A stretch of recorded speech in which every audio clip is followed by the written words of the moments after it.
See, I own my whole catalog. You owned it from the beginning? I own my no, I didn't. But I owned it ultimately with my deal, you know, when I got to a certain position with Def Jam, I did a deal where I owned my catalog, right? Lyor's the one that did that deal. Wow. So I have to always respect Lyor for that because, you know, he didn't have to do it. They were trying to figure out how to make a deal that was rich enough for me to want to stay. Right. And, you know, at the same time, they wanted to come up to a certain number but not go beyond that. So, you know, I said, well, you know, give me the catalog.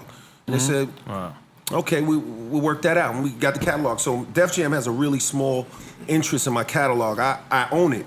And so when you hear LL Cool J song, Mama in the Say movies, Knock You Out? All that. The whole When you hear LL You Cool, own Mama Say Knock You Out? Cali, Mama Said I Need Love, all that. Mama Say Knock You Out? Yeah, Mama Said, all that. You know? L on that, goddamn. You know, so when you hear my records in movies and on TV and stuff, I've licensed that.